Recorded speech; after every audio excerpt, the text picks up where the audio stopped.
As a life coach and as an individual who studies personal development to a professional degree, it is often disheartening for me where I find a lack of communication in really being able to help people understand just how much is possible for their personal development. I'm a really big believer in the power of really working through all of your emotions and processing all of the emotions that are stored deep within your body and your subconscious and wherever else. It's quite powerful to realize just how many problems in your life are actually emotional problems. It completely blew me out of the water when I really started to reflect on all the problems I've had in my life and all the things that I've really overcome. They were all coming from an emotional place. The way that I actually solved them was by solving them emotionally first. For the most part, we have a pretty good idea of what we need to do. Maybe you may or may not have a life purpose established or this or that, but you know what's the next few things to do for your specific situation in life. And oftentimes we'll have hang-ups around it. And what I've come to realize is that almost all of it, if not all of it, is really an emotional problem more than anything. And if you can actually master your mind and master your emotions, lots of the how to do something will solve itself. So here in this video, I want to discuss a large amount of bullet points that I've contemplated around signs that you have emotions to process, signs that you have work to do, personal development to do. And this list I want to be taken as a piece that is inspiring. This is like, wow, like I can work on that, and like, wow, I can become more emotionally free, more emotionally in tune, more emotionally intelligent. And with that emotional intelligence, I'll be able to be more effective at life. I'll be able to enjoy my life more. I'll be able to unlock happiness that was otherwise blocked. I'll be able to be more present. I'll be able to be more at peace. It floors me to think that there's not much to work on when I hear that kind of message from someone like, oh, I really don't have much emotional processing to do.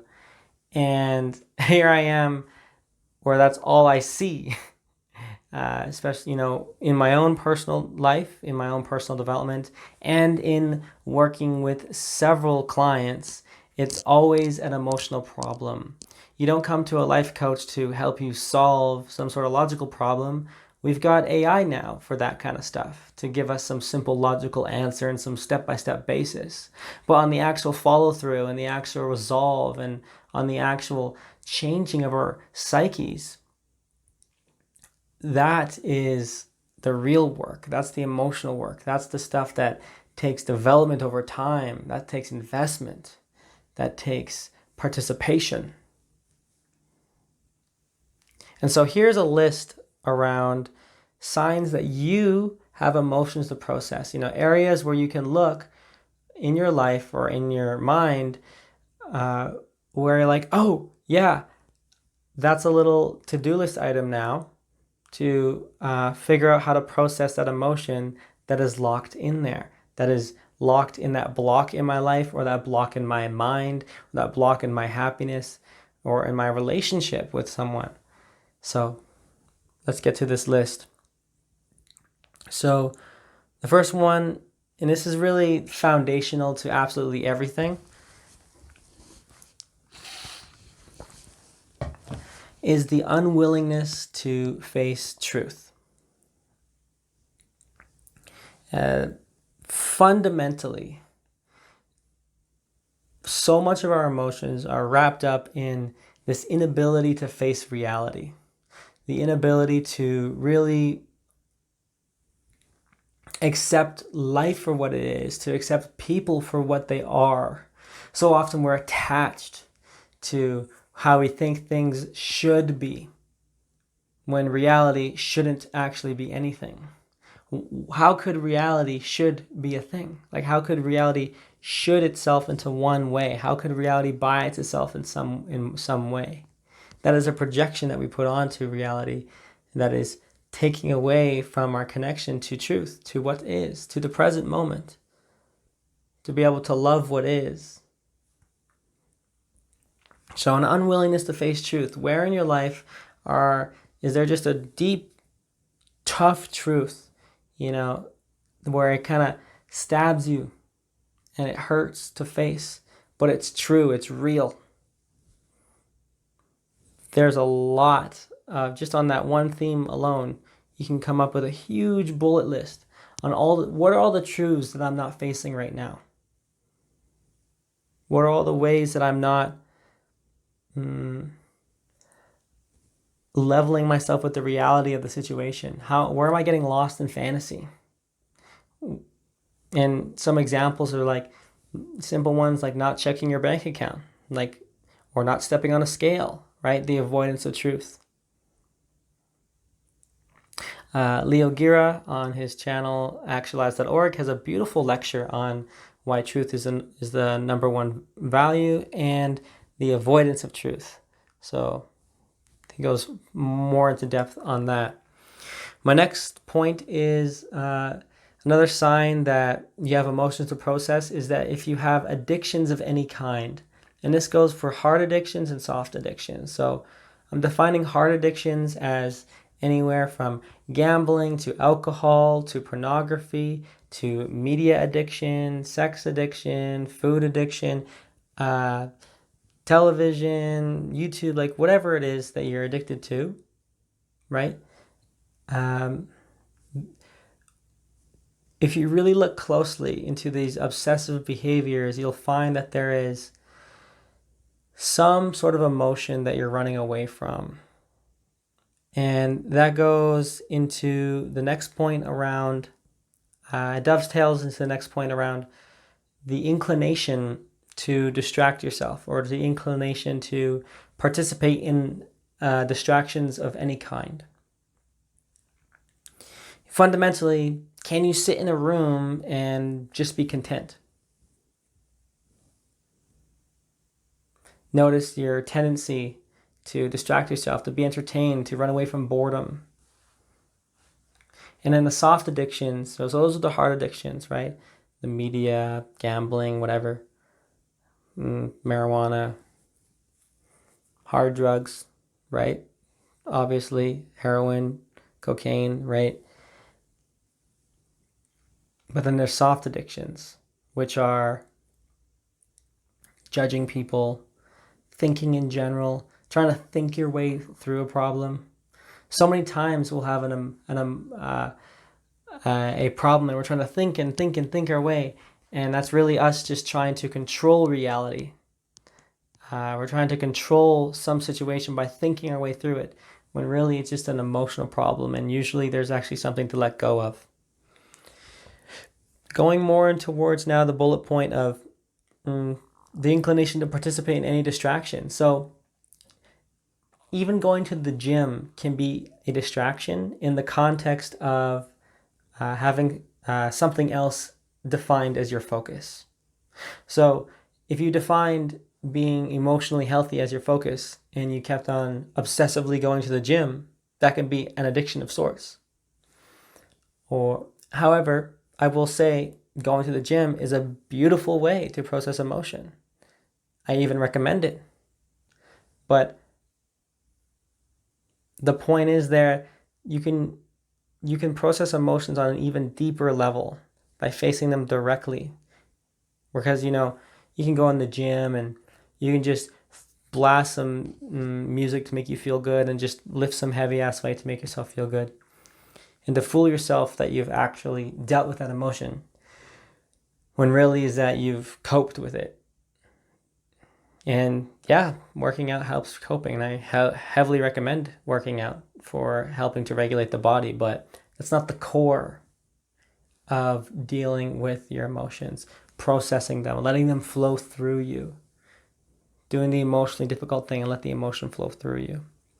Maybe doing some somatic work with that, maybe doing some bilateral stimulation.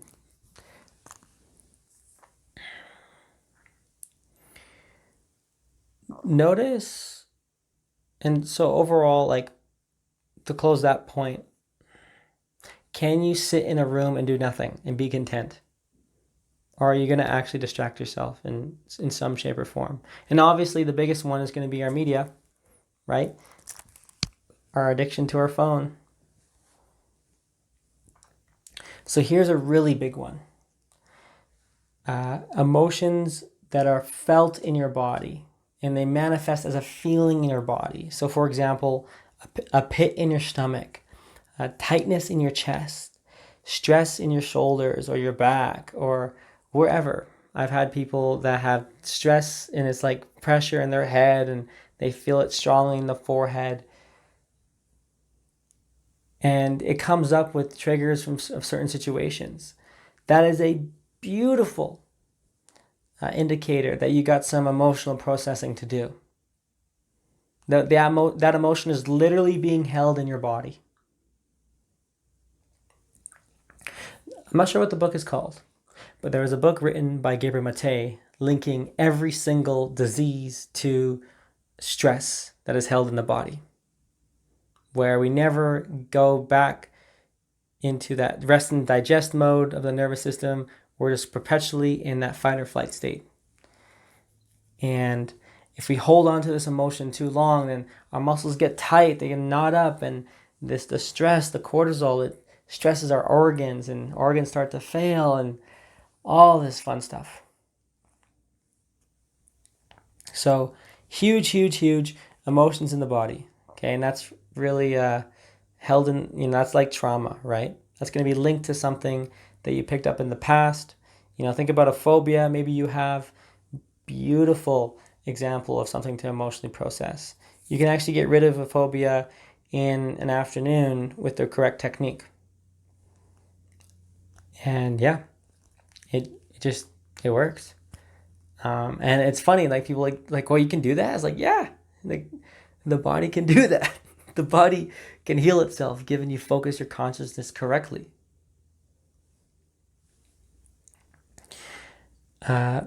If you experience a lack of boundaries in your life, whether that be with people at home, right, with your family, with your friends, or with your loved ones, or even at work. Oftentimes boundaries at work are overlooked, where the boss keeps on stacking us more and more with stuff. And we're scared to say no because we don't want to be fired. But it's like, yo, you're making my life a hell. I feel like I'm walking on eggshells over here, right? Do you actually have the confidence to set some real boundaries for yourself? Even intellectual boundaries. That's a big one people overlook. Is maybe there's something that triggers you when someone talks about it, because that's just their stuff and they're just projecting it onto you. To actually say like, hey, I don't want to talk about this. People that have parents that are constantly like, when are you going to have a child? When are you going to have a kid? When are you going to get me a grandson? And what if that person didn't want to have kids, right? And then to set that intellectual boundary and be like, hey, I don't want to talk about this, right? This is a boundary. You already got my answer. Stop talking about it. Consider all the relationships that you are staying in, and whether it's a sunken investment fallacy or whatever, or a large amount of attachment, or for whatever reason, you're staying in it, right? And this relationship is not building you up. Oftentimes we'll stay in these kind of relationships because we have a history with them. We have a history with the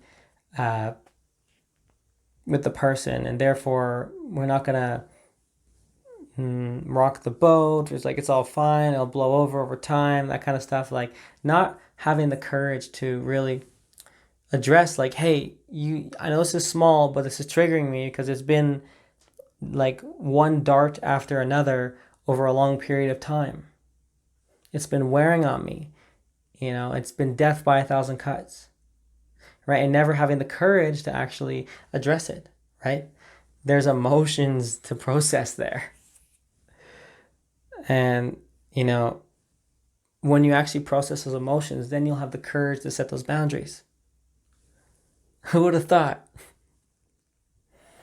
So staying in any relationship that is not building you up. The next point is not having the courage to make big life decisions. Maybe you need to move out. Maybe you're not getting any work where you live and you need to work somewhere else and move out and leave the family home. Or maybe you need to go back to school, and partake in a multi-year journey for your education. Or you need to leave a relationship, or still on the fence around having a kid, not having a kid, or getting married, not getting married, or whatever, pursuing a different career, a job, or trying something new, like whatever it is, right? Not having the courage to be decisive, right? Decisiveness is a skill that is grounded in emotional regulation. We are the most indecisive when we are the least regulated. And so that's why, for example, the best thing you can do to get yourself out of depression, for example, is to make a decision, to do something, rather than being indecisive. But of course, in that state of consciousness where you're depressed all the time, you're not going to be decisive to actually just go and do something. And I remember the best decision I made was just to pick up a job. I didn't care if I was sweeping floors or whatever. Like, I just needed to do something aside from being depressed, watching reruns of Breaking Bad, watching TV shows, distracting myself, just participating in a media addiction. See that linked back to that previous point. Notice anywhere that you have apathy. So maybe you're pretty motivated in many parts of your life, but maybe there's one or two areas of your life where you have apathy with just getting on with your life. You just kind of like, it's like a problem, but it's not a big enough problem to act on it. And we'll be apathetic with something. Maybe it's like, hey, yeah, I got a little bit more weight on me. It's not like causing me any problems with my heart, but like, yeah, it'd be nice to actually get that, addressed. And so there's like an apathy around it. There's not really like an attitude of being a self-starter. And so notice that apathy towards yourself, the apathy towards the apathy in your attitude towards yourself and your life, and the attitude of like, are you going to be working towards something? Getting on with your life. Maybe you're stuck at home, still living with your parents, and you're not pursuing a career, or you're not studying. You're just kind of withering away, playing video games all day. This apathy. And just doing what's most comfortable, taking the path of least resistance. There's so much emotional processing to do there. There is so much that is keeping you there. Because it feels so overwhelming to do anything else, to get outside that comfort zone. The next point is similar. It dovetails with the absence of taking responsibility to take life by the reins. Where in your life are you not really taking life by the reins? taking control, taking responsibility. Stop asking for other people to give you advice. Make a decision on your own accord. The most difficult decisions in your life, no one can tell you what the right answer is. The most important decisions in your life, no one can tell you what the right answer is. You are uniquely you. And you need to honor that and respect that. And you need to take the responsibility and bear that weight to carry your own cross of responsibility. And that's what's going to produce the most meaning in your life. What can you actually become passionate about to take responsibility for? What kind of cross do you want to carry? What kind of responsibility do you want to pick up to create meaning in your life? Where you can actually really say, this is what I want my life to be about. The absence of that is emotional problems that need to be processed. It is a grounded belief that I'm just not, maybe those other people can do that, but me, I'm not that kind of person. That life is not for me. Where did you get that message? Where did you learn that message? Where was that idea programmed into your mind that like the life that you want, it's for someone else, not for you? Maybe you can have like a half vision, but not the full thing, not the thing that will actually really get you out of the bed, not the moonshot vision. It's a lot easier to lose 100 pounds if you're 100 pounds overweight than to lose 10 pounds if you're 10 pounds overweight. There's something magical about having a big goal. And aim high and aim 10 times higher. Because we'll shoot. You want to overshoot on your goals. And then you might land somewhere in the middle between your goal and your 10x goal. Rather than shooting for your goal and then missing down halfway. There's a lot of themes coming in for this talk, and I'm kind of just breezing through it. But notice anywhere you're not taking responsibility for taking life by the reins, where you're not passionate. Anywhere you're not passionate, that should be a serious alarm bell going off. Like there is something deeply emotionally wrong here. The fact that you don't have this standard set for yourself, that you are serious about life, you're engaged about life, you're willing to practice till exhaustion to create something beautiful. Don't you want that for yourself? Where you can become such a master, such a savant in something. You cultivate so much love about some part of reality that it makes you remarkable.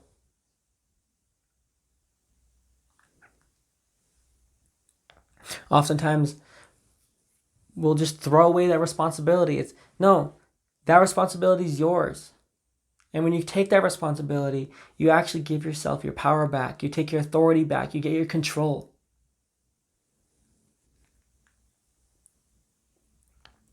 The next point is remaining emotionally triggered by things. Getting a heightened emotional reaction. So I'll give a personal story about this. Is for whatever reason, my mother keeps on forgetting to have a tea bag. She keeps on forgetting to throw it out. She throws it into the kitchen sink. And for whatever reason, my mind gets extremely triggered over it. And I was like, why is my mind getting so triggered? And then I think about it, and the story is like, well, I've told her how many times that she's gonna, that she has to, listen to me and say, just throw it out in the sink. Throw it out into the garbage. It's so simple, it's so straightforward. And there was some part of me where I realized, I'm not accepting something. There's some sort of block there, or there's some sort of, whatever. It's just not sufficiently important in her mind. And I think about in other areas where I've tried to, where I've experienced being on the opposite end, where someone was trying to control some part about me, where I leave objects around the room, or where I wouldn't clean up after myself right away, or where like I would put, a very beautiful example was I would put a dish towel over the handle on the oven, but it wasn't made to be perfectly straight. And that was a piece of order that my roommate wanted. And I couldn't have been fucked to do otherwise. I couldn't have cared. That level of order was unnecessary in my mind. But for him, it was the world, and that, of course, that was also because he felt his whole life was in chaos, and so he had to try and micromanage everything, including me.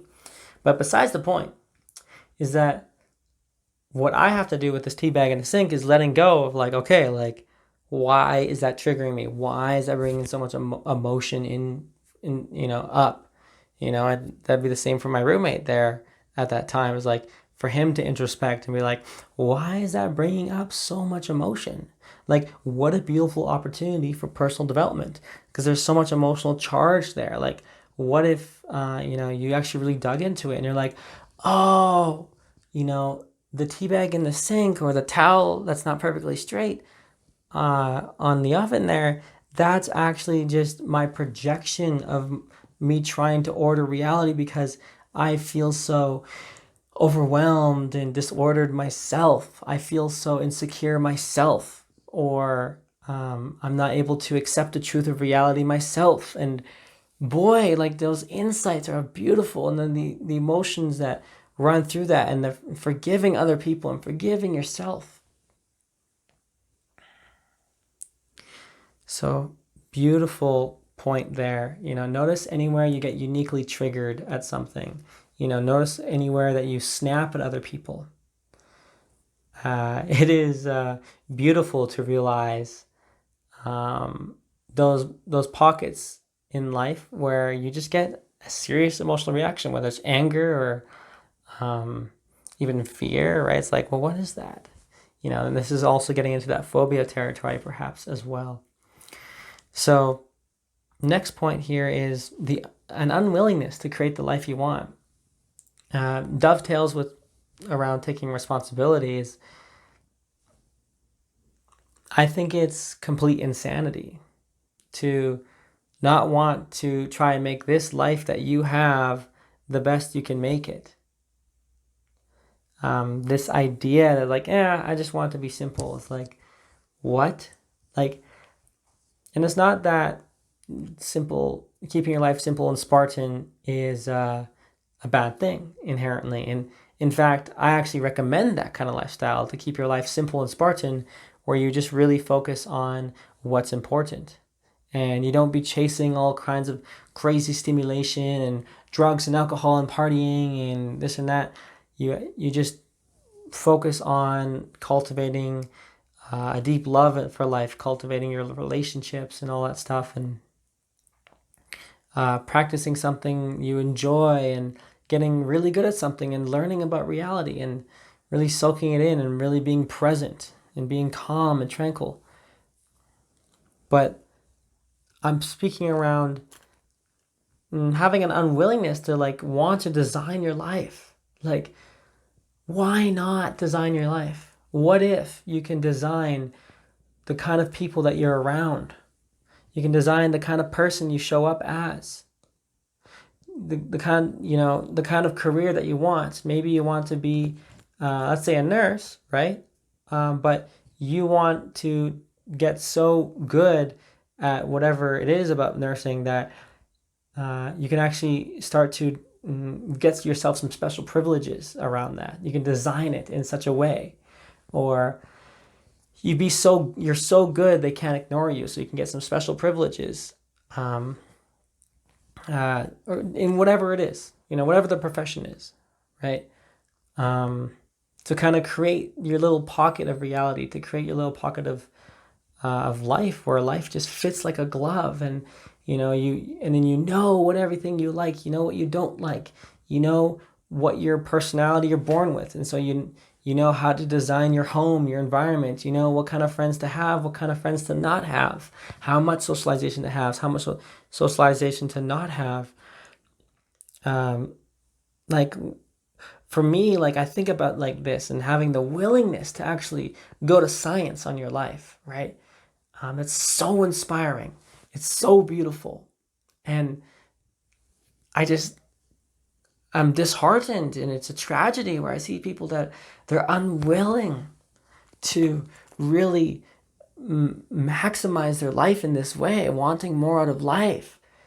And so I've noticed that there is something underneath that. You don't just get there kind of having the joy of life, the spark of life beaten out of you. And also, this spark of life, you have to cultivate it. And so there's emotional work to do there. Here's a massive point here is a lack of open-mindedness. So open-mindedness has a absolute insane impact on the outcome of your life. In fact, you are probably closed. The next big revolution in your life, you may actually know what it is, but your mind is closed to it. So you're not going to try it. You're not going to try that new thing, that new experience, that new technique. One very interesting aspect about ignorance is that we are ignorant to, or we don't know what is going to help us. And so you have to be willing and open. You have to open your mind to be able to try something out. So many times we can lock ourselves down into this closed-mindedness, and we cut ourselves off from life. We cut ourselves off from solutions. We cut ourselves off from new ways of thinking, higher ways of thinking, more positive ways of thinking, because we close our mind off because we think it's stupid, or there's fear, or there's some sort of attachment. So notice anywhere in your life where you have a closed mind. It is often a very unturned rock. By definition, there's so much emotion to process. There's so much to learn about yourself. There's so much to grow, so much room to grow in finding the places where you're closed-minded and unnecessarily closed-minded, and finding out like, well, why is that person open-minded to it and I'm not? Like, what is, like, get curious about what is that difference?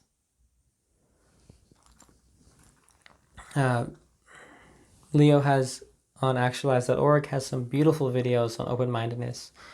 Recommend those. Notice anywhere in your life where you have an inability to do the emotionally difficult thing. So this is our next point here. What is that thing that you know you need to be doing that is emotionally difficult that you're not doing? That is a amazing opportunity to figure out what kind of emotional block is happening there. Whether it's a gremlin speaking, on your shoulder, speaking things of why you can't do it, why you're not good enough, and why it's never going to work. Or maybe an assumption about reality that, like, well, it can work for other people, but not for you. Or, because it's happened before, it's going to happen again the same way. Maybe you're interpreting reality a certain way. It's like, yeah, it just doesn't work like that. But you're realizing that's actually the filter of your consciousness. Or maybe you just have a limiting belief where it's just like, yep, no, it's just not possible for me. It just is. So, yeah, like noticing where are things too emotionally difficult for you to execute. Beautiful area to really find more of yourself, to find more things to process. The next point is feeling like you don't deserve to live your best life, your greatest vision, so you don't even try. thinking that it's not even in the cards for you. And to that, the question becomes simply, where did that idea come from? Where did this attitude that you can't live your best life and that you're not awesome and that you cannot become awesome? Open your mind to the possibility that there exists a set of insights that can get you from where you are to where you want to go. And so whatever vision you have, open your mind to the possibility that from where you are, you can actually get yourself to a place where you can become that person, where you can summon those opportunities, where you can prepare, where you can develop that mastery, where you can create that value. What if it was possible? And the only thing that's really preventing you is just a good, solid set of insights. We only need, half a dozen insane insights to completely change our life. And really, in one sense, there are some insights that are so powerful, we only need one foundational insight to radically change the trajectory of our life, where it's a complete 180 and then some, where our life turns out to be completely different because of one thing we became conscious of. So notice anywhere where you feel like you don't deserve something. Huge emotional stuff there, limiting beliefs up the wazoo. Notice anywhere in your life where you have any form of resentment. And this really comes down to the topic of forgiveness. There's actually a lot of energy hidden away in people that we need to forgive. I was really floored to realize this, but then I actually experienced it where I sat down and I forgave people that hurt me in my past. And I realized that hurt, it was just, in that anger was making me bitter and it was only harming me. It was that anger was holding on to the anger was like holding on to a hot coal, only hurting myself, thinking that it's going to somehow do something to the perpetrator. And being able to really forgive someone, that is power. Leo Gira has a beautiful video on how to forgive anyone who hurt you. There's also another beautiful forgiveness exercise called the REACH technique. It's like an acronym, and that comes from, I believe, Authentic Happiness, that book there.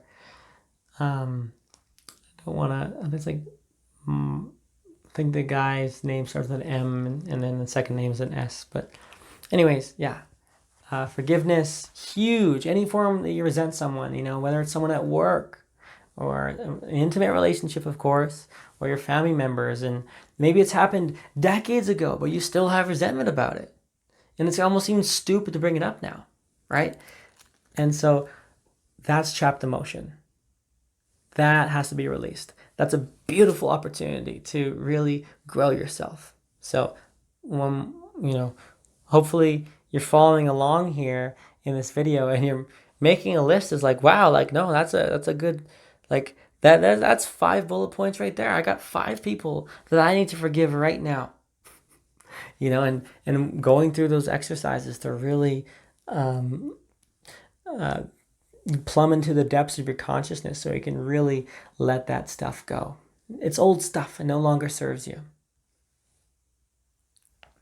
Notice anywhere you have enmeshment in relationships. So enmeshment being where you've taken your power away, you've taken your sovereignty away, you've offloaded it onto someone else. That person now has control over you in some regards because the relationship is just far too enmeshed. You're so dependent on them. You've created some form of codependency or complete dependency on that person. And so anywhere you have enmeshment in relationships, there is always some sort of emotion tying you into that enmeshment. So that's a beautiful spot to uncover some emotions for you to process and for you to self-actualize more. The next one is around closed-mindedness in general. So similar around the absence of open-mindedness, of course. Closed mind, but I really want to hammer on this point around open-mindedness and closed-mindedness. Notice anywhere that you're closed-minded in anything that can improve your life. You know, whether it's a somatic technique or you're closed-minded to therapy. I know therapy can be very difficult for people because it's like, well, it's not working. It's like, right, because you're going to talk therapy. You're not going to the good shit. You got to go to some form of somatic therapy, some form of therapy that has bilateral stimulation that goes after your trauma. That's the good stuff, you know, where you're actually rewiring your brain. Because rewiring your trauma doesn't necessarily happen when you're only accessing the language part of your brain, because the trauma is held on the other side. And so you got to share the information between the hemispheres through bilateral stimulation. So keep your mind to that. People are closed-minded to therapy, you know. They're extremely powerful tools. You don't want to see a therapist, you know, but you want to use plant medicines, psychedelics, entheogens, if I pronounce that correctly, right? Using these tools in a very serious manner, right? They're some of the most powerful healing tool is psychedelics, used in an extremely responsible manner, with loads of research behind it, so you know what you're doing, you know you're safe about it, you have someone with you, or you have done enough research about it, right? So that you're using it responsibly. So many people are closed-minded to psychedelics, but they bring the greatest healing. You can get a year of therapy in one trip. So, you know, but the closed-mindedness stops you from trying it. So it's like, what can you do, right? And so, so having a closed mind, or even just like the closed-minded to like just helping yourself, right? The closed-mindedness itself is the emotional barrier to work through.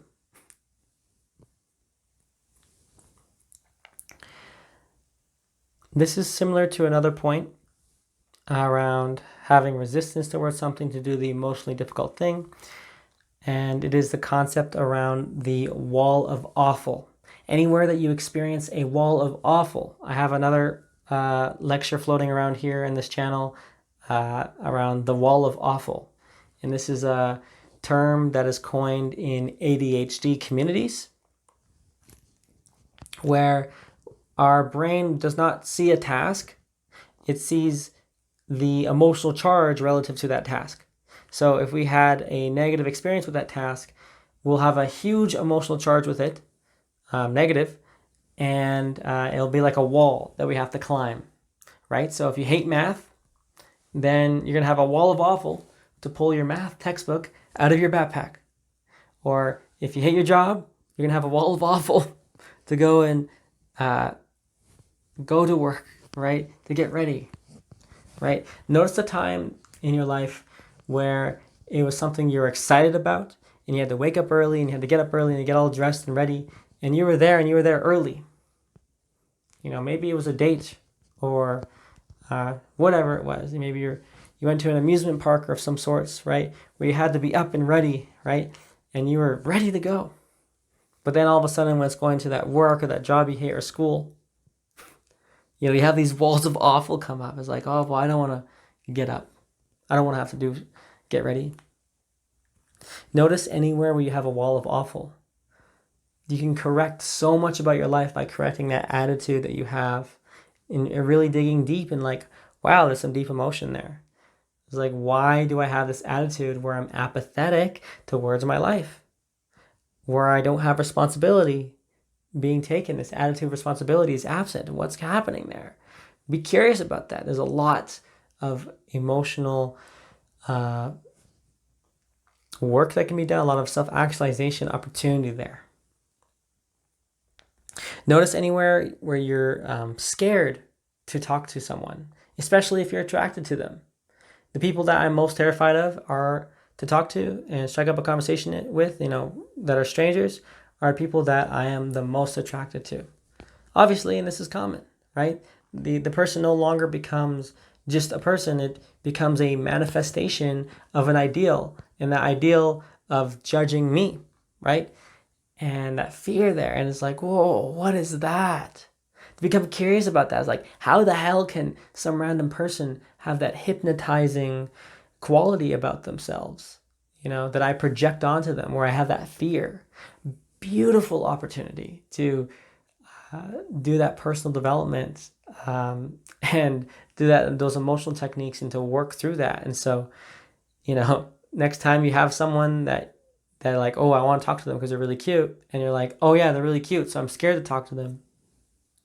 Notice that, and take that as an opportunity to work through emotions. Maybe do some breathing techniques or whatever it is, and just go and talk to them. And that's the opportunity right there to actually develop yourself emotionally, right? And then, of course, you can dig deep into like, where is this inadequacy feeling coming from?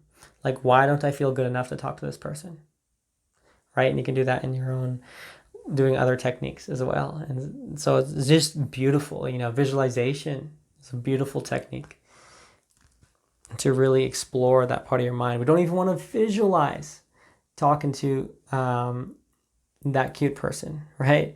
That you're attracted to. You don't even want to visualize it. You're so scared of it. Because our brain can't tell the difference between visualization and reality. So you're literally facing your fear. But if you visualized literally 100 times approaching someone, across 100 days, you think you get a little bit more confident? Absolutely, right? And that is emotional work that you would have actually done.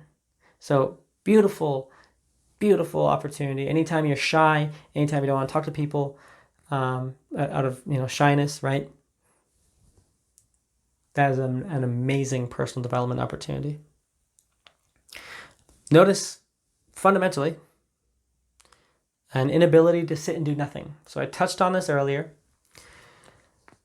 Just notice in your life where, especially those moments where you really want to distract yourself, right? Like, can you just sit right now and do nothing?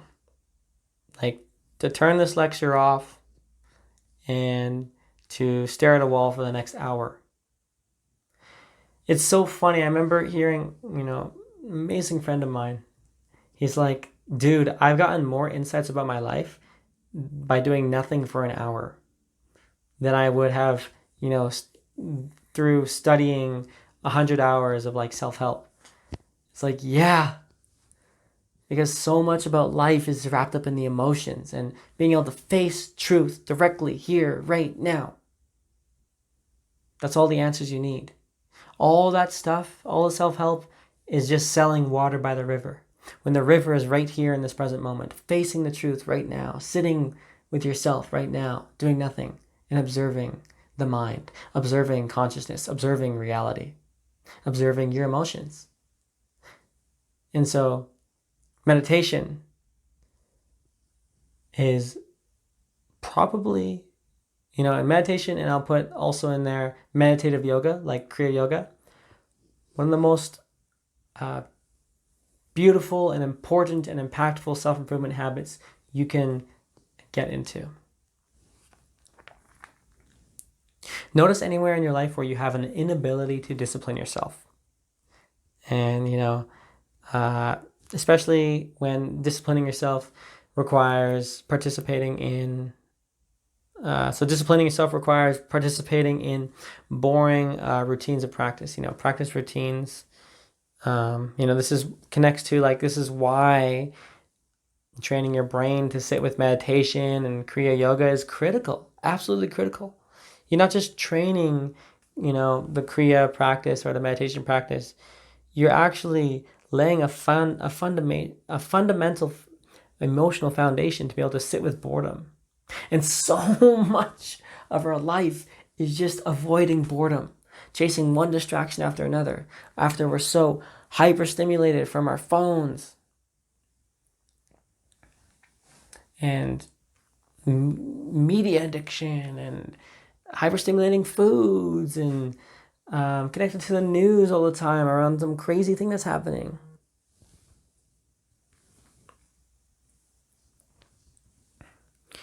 And so notice the inability to like sit and discipline yourself towards something important.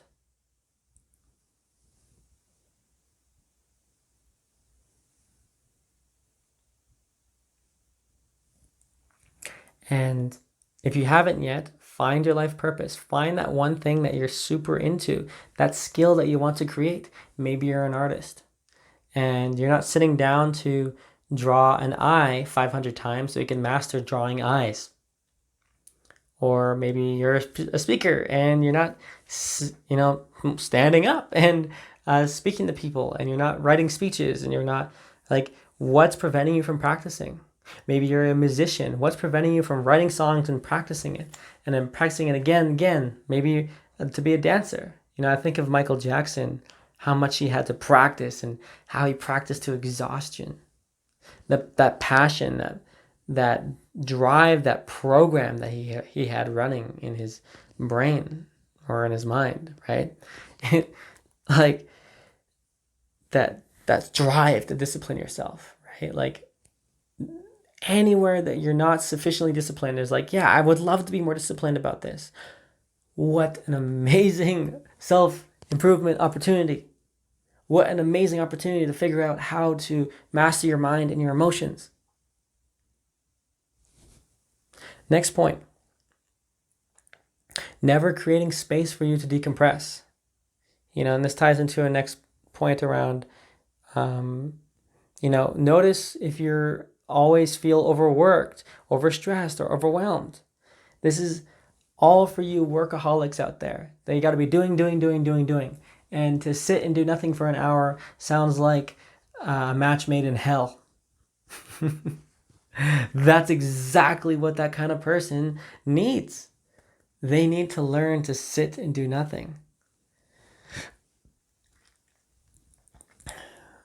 I think it was from a book called 4,000 Weeks, Time Management for Mortals. Time Management for Mortals, that kind of stuff. It was a book on time management, and whether it came from that book or not, I'm going to say that name because it's a beautiful book. And I remember this insight around, we have a finite amount of time and we don't get more done necessarily. It's not about getting more done. It's about getting the meaningful thing done and saying no to everything else that's not going to cut it for being the most meaningful thing.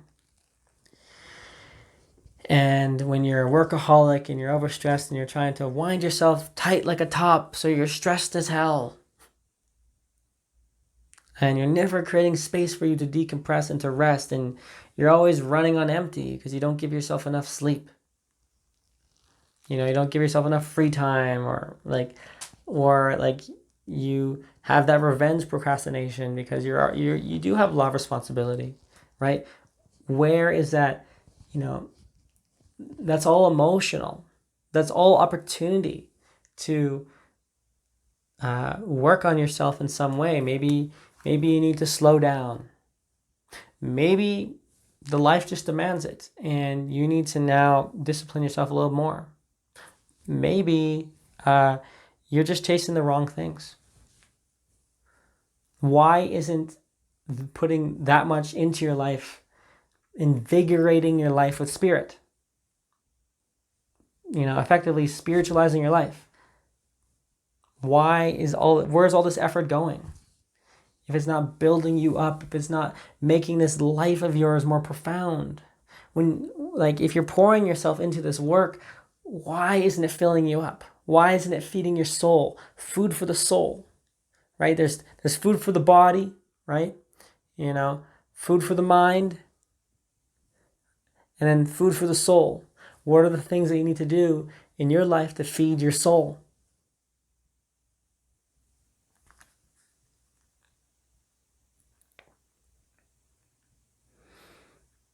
So this is a very powerful point. And it can be definitely controversial, but it is a belief I hold quite strongly. If you're physically overweight, you have loads of emotional work to do, probably loads of trauma to work with. And really, this is just going back to the point of addiction. The only difference is when you're overweight, it's just that your addiction is visible because you're addicted to food, portion control, all that fun stuff. Or you're addicted to the high calorie foods.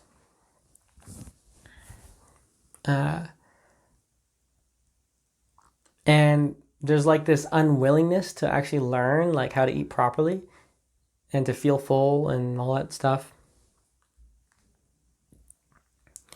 And so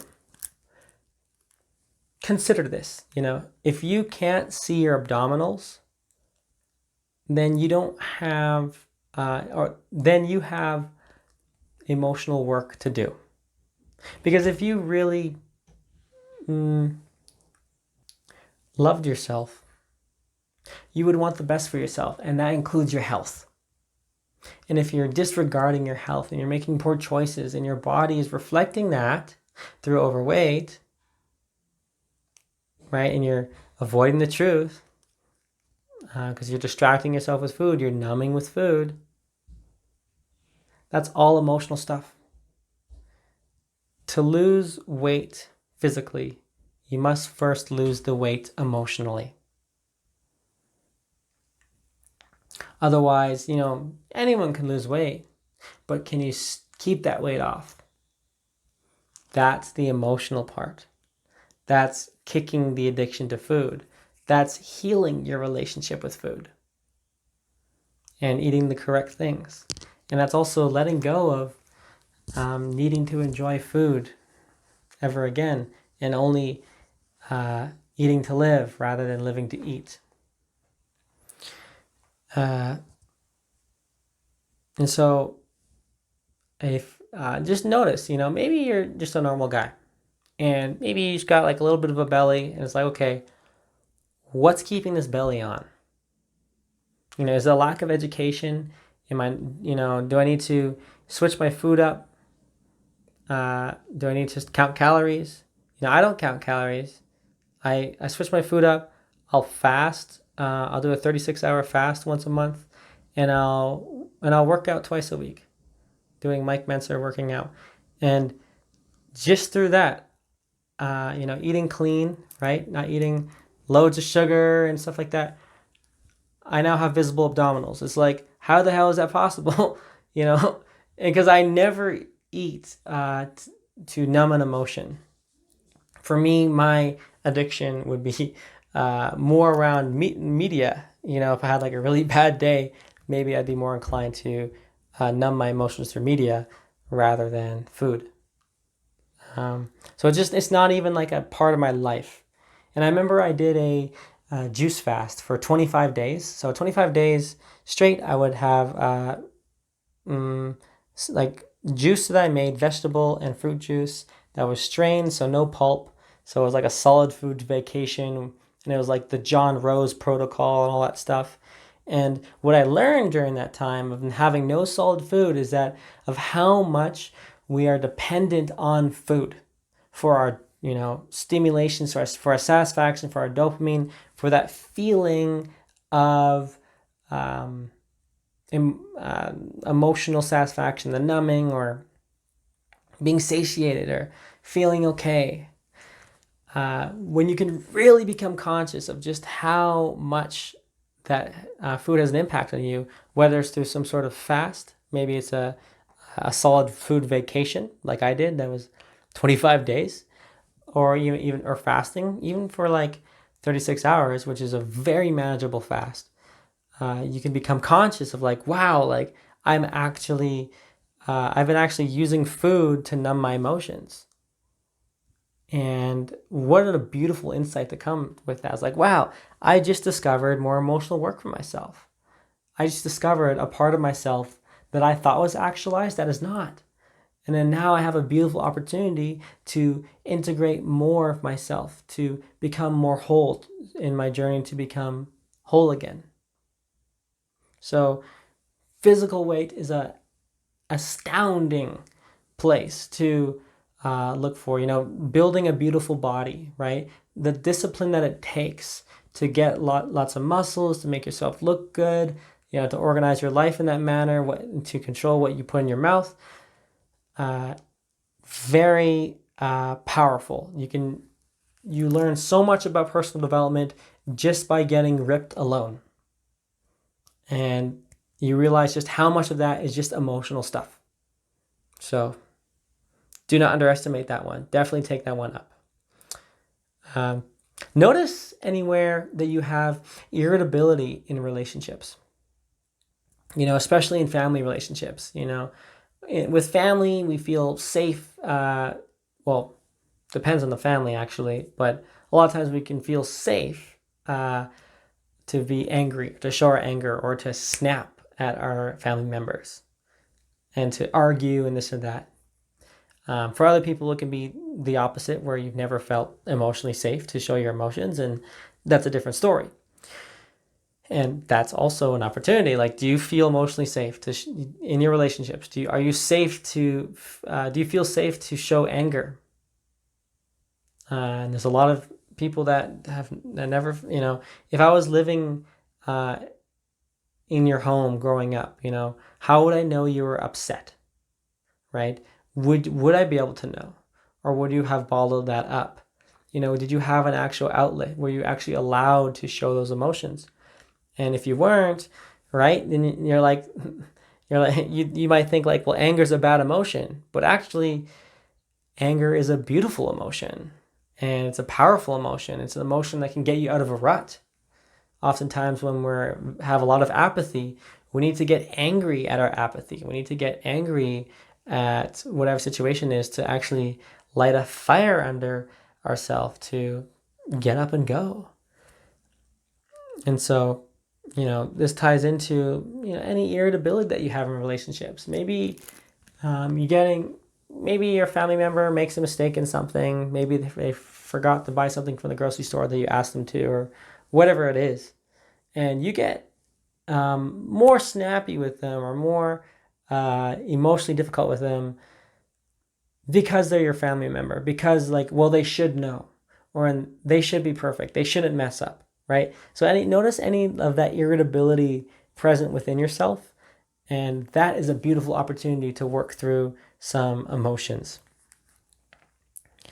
Another huge point, and this can change your life right here, is noticing where you are attached to other people understanding something, understanding you, understanding some aspect of reality, being attached, needing someone to understand you, needing someone to understand your perspective, right?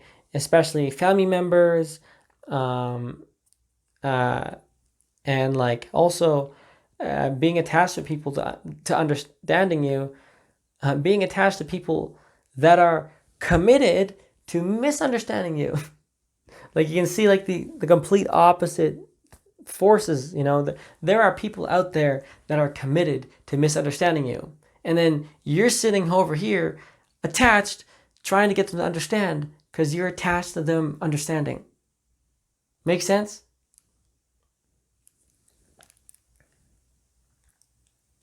Notice anywhere you want someone to understand something and they're just not getting it. You can't explain it to them, and it's because their mind is closed. They're not really listening. There's some sort of emotional block there for you, but you have to go one step higher than that, and you have to let go altogether of them understanding and all of what that means. Maybe if they don't understand this thing, your relationship with them dissolves completely.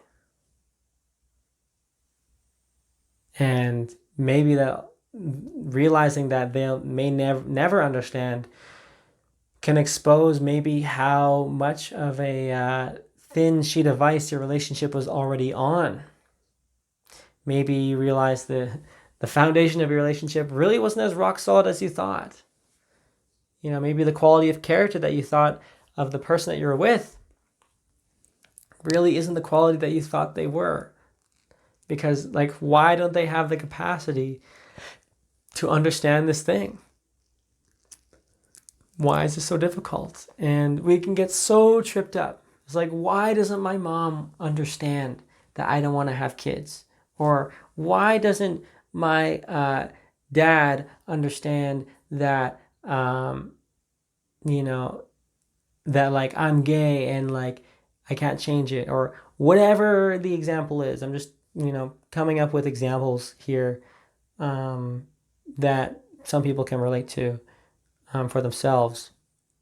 Or like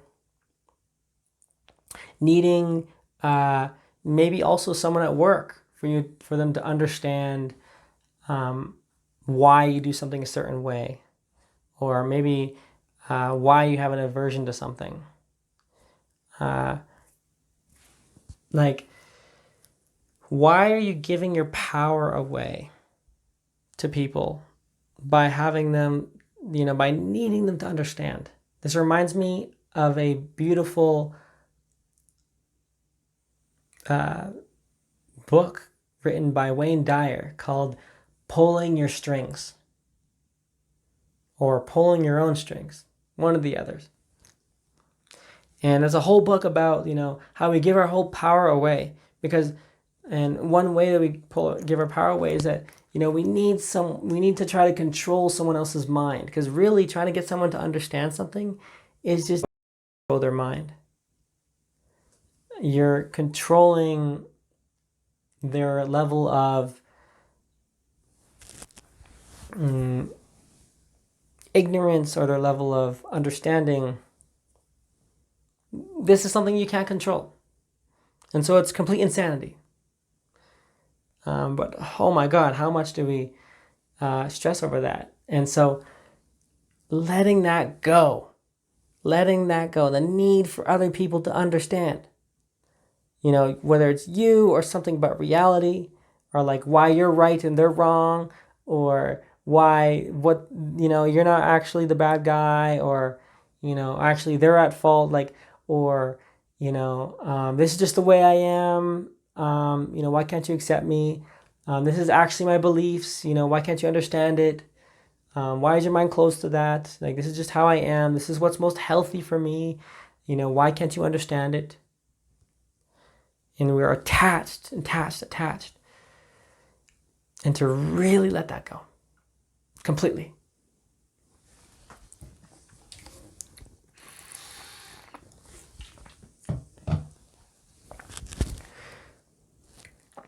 So beautiful, beautiful, beautiful.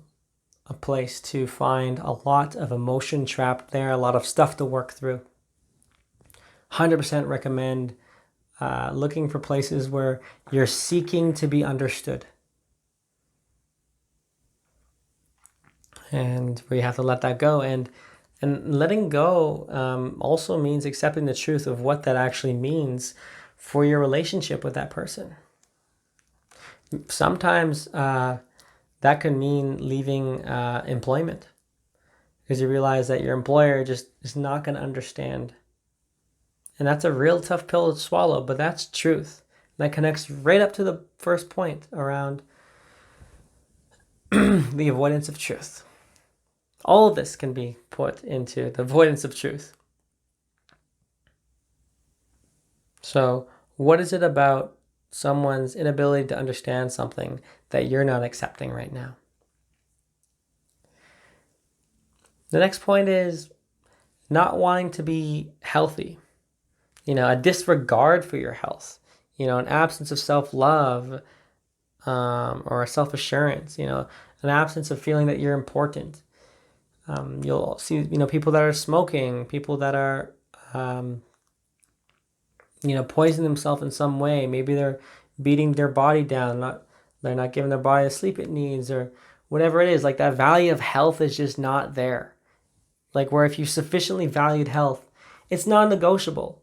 It doesn't matter if the withdrawal from whatever drug or addiction you have, it doesn't matter how painful the withdrawal is, because you value health so much. You value yourself so much, right? If you don't value yourself enough to go through a withdrawal of any drug, right? Notice that. That is area to heal yourself emotionally.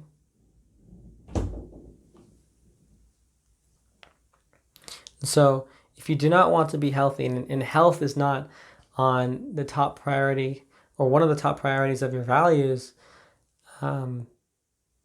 inquire into why. And oftentimes we need to lose our health for a little while to really realize just how important it is. And this attitude of not wanting to be healthy, physically, mentally, spiritually, that's a sickness. Of having the attitude of not even wanting to be healthy.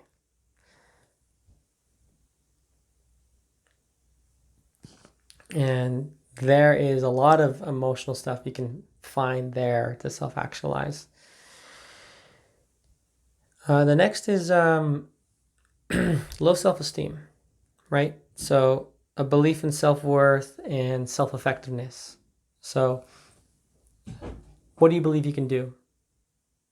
And who told you what you were capable of, and how long ago did you decide what was possible and what was not possible for you? How long ago did you decide, like, oh, that's my capacity? Where did you close your mind to the idea that you couldn't expand your capacity, expand your capability in this field, and train your intelligence in some way? So many of us will have a predefined belief that, like, that's not for me. I can't do that. That's a high self-esteem thing to do. Someone with a lot of self-love can do that, but not me. I don't got that. It's like, right. So that's an amazing opportunity, once again, to really dig in and do some emotional work, some real emotional processing. Notice anywhere in your life where you are tolerating or putting up with things. Whether it's from a leaky faucet to a dent in your car, or strained relationships. Notice anywhere in your life where you're just tolerating something. And these are kind of like little small thorns in your side, right? Where it's not super impactful, but it is annoying. And oftentimes we will have hundreds of these things, or dozens or hundreds, like multiple little tiny thorns in our sides, and eventually it can all stack up and it becomes death by 1,000 cuts. So notice where in your life you're tolerating things. Maybe someone that said something that just wasn't quite respectful, right? And you just tolerated it. Or maybe you're with your best friend and there's just, you can feel in the air, like there's something that's not energetically correct here. There's something that is unspoken. There's something that's not being said. And you kind of feel this resentment because they did this thing last week or a few months ago, right? And not wanting to bring it up, right? And because like you realize there's some sort of like kraken floating in the water, and there's a lot of waves kind of going up, and you can't really enjoy each other's presence anymore because you're thinking about these old resentments. And so notice all these things, all these places where you're tolerating things, putting up with things. Like, why are you still putting up with having a phone, let's say, that is like a decade old or whatever, and like, why aren't you giving that money that you have, let's say, for this individual? Why aren't you spending that money on yourself? Like, why are you, as a mother, paying for all of your children's things that they want, and you're not giving paying for the tools you need for yourself? Or, why are you tolerating that kind of thing? Why are you tolerating, a car that needs to be fixed? Or maybe you're tolerating a job that you don't want to be in, or you're tolerating not having literally an emotionally settled system. Like, why aren't you addressing that? Why are you tolerating some sort of long held problem in your life, whatever it is, whether it's money problems or relationship problems or discipline problems? Like, why don't you have the attitude to really want to solve that permanently? Like, why are you just tolerating it? Why are you just tolerating having a half-lived life? Why are you tolerating not being disciplined, waking up on time, and creating the life that you want? Again, back to the apathy. Like, why are you tolerating apathy within yourself? Why are you tolerating not doing the emotional work that you need to be doing? So tolerating in general, right? And oftentimes it can be small things, but it can also be big things. And so much personal development is just searching for all the things you're tolerating, whether it be that chipped paint in the wall that you need to get to and fix, to a strained relationship, to a career that you need to shift. Like, what are you tolerating? This is an amazing insight. I don't know how I can really underline this by other than just saying, like, do not underestimate the power of your environment. So a really big sign that you have some emotional processing to do is that your environment is messy. Anytime that I'm not feeling good, then the first thing I do intuitively now is I clean my environment. I try to organize everything. And it ties into the other point around the wall of awful. We're not just seeing a dirty room. We're not just seeing objects in the room. We're seeing emotional associations with every object. And, the inability to clean your room, the unwillingness to clean your room, that is emotional blockage. And so just, if your room's messy right now or your apartment's messy, clean it to the point where, like, where you want to impress a date, right? And notice how good that feels. And notice there's a real emotional punch there when you really organize your physical environment. And this also goes with your digital environment as well.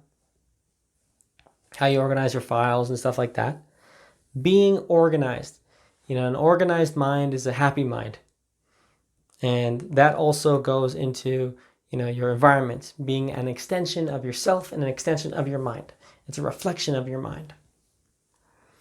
And this ties right into, if you're hoarding objects, or if you have an inability to let go of physical objects, and, it's just a complete mess, that is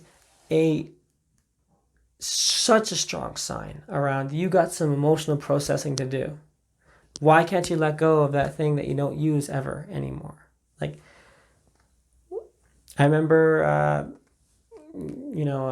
I've minimized and cleaned my room several times, over the years, and I will move from one house to another. And when you move to one apartment or one house from another, you have a beautiful opportunity to start to let go of things. You're like, whoa, I didn't know I even had this. Like, I haven't looked at this thing for like a year.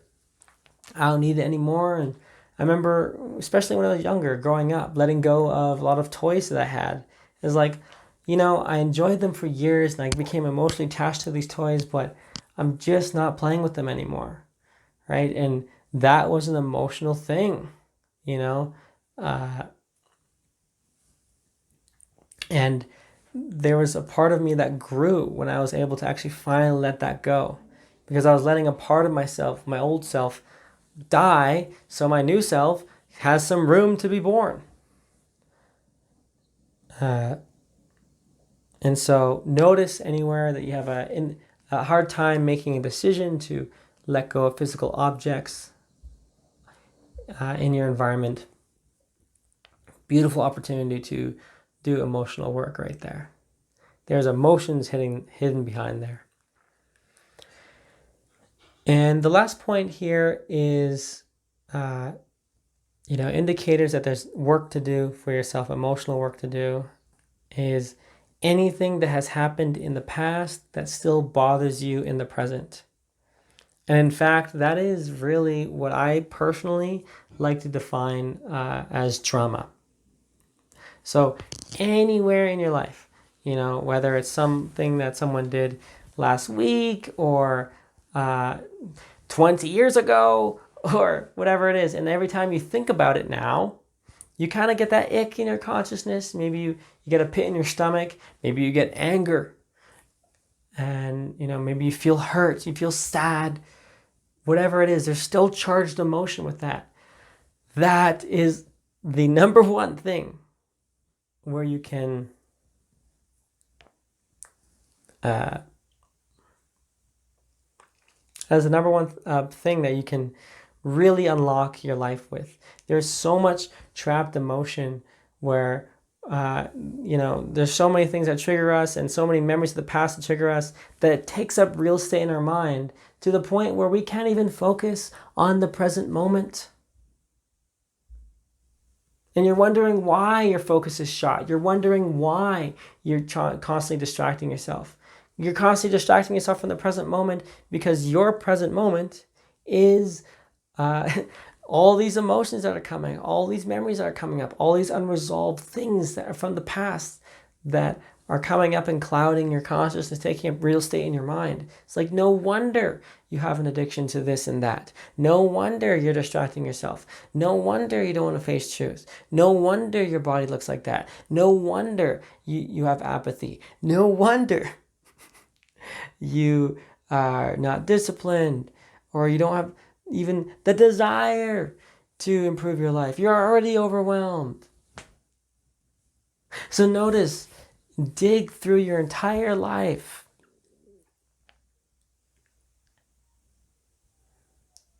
and find those things that still bite you.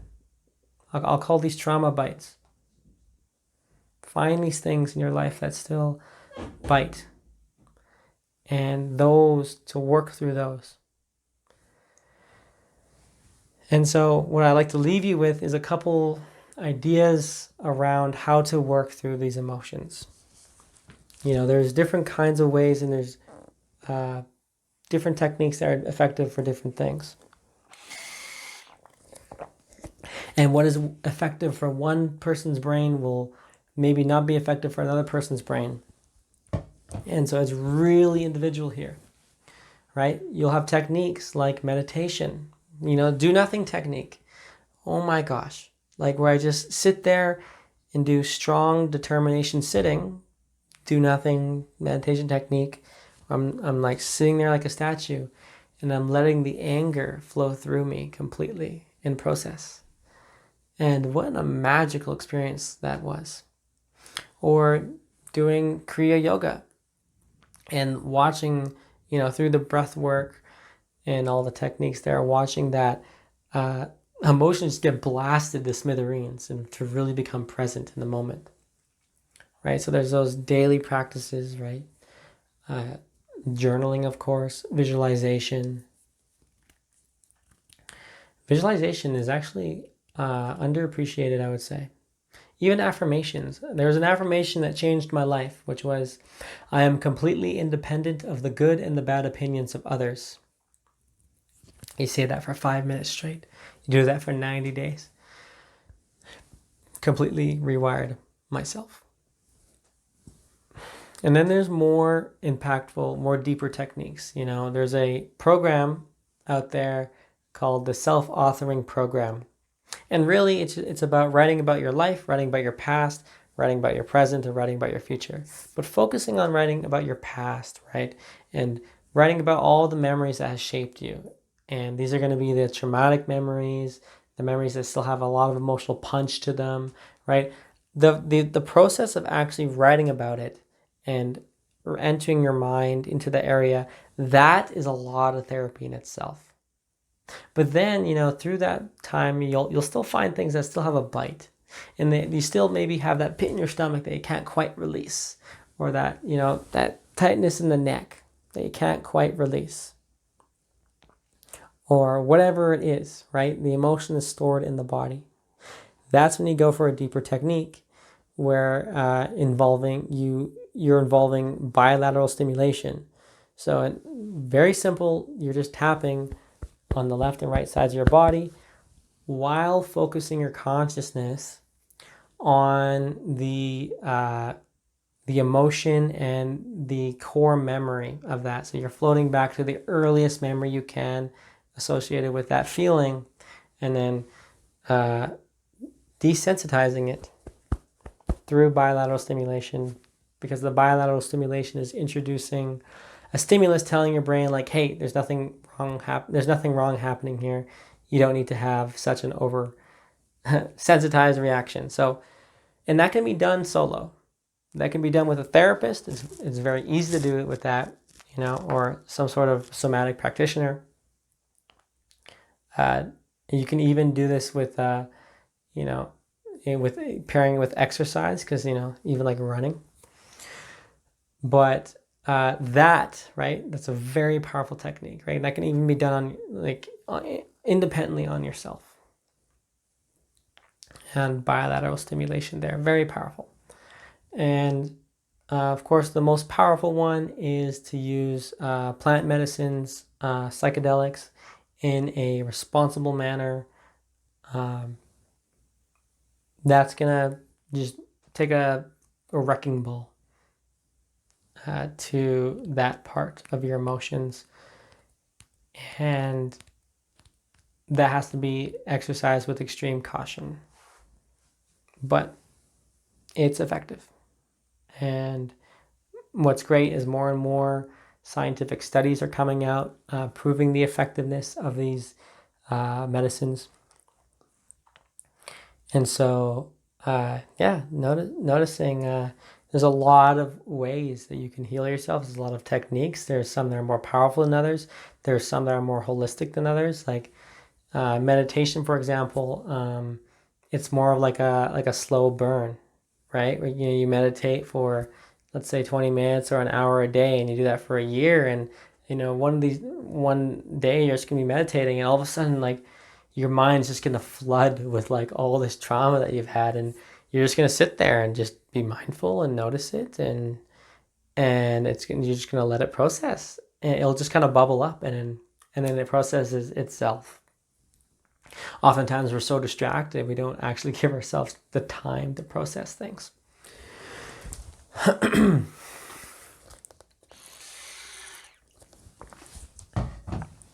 So, wrapping up, notice anywhere in your life where you're having an emotion that you don't want to face, or where your emotional climate is not one you want to live in. I haven't even touched on, desire to self-harm or to end your life. Obviously, that's going to be some emotional work to do. But I want you just to notice just how many areas of your life where things aren't going emotionally well, where you have emotional resistance to something, all that stuff. Where you have something that's not processed, you have a trauma that's not processed. You will be surprised to discover that so much of self-actualization and self-improvement is literally just processing unprocessed emotions. It is really that simple. It's hard to communicate that unless you've actually gone through it. Even awakening itself is just facing the emotion of fear. That's it.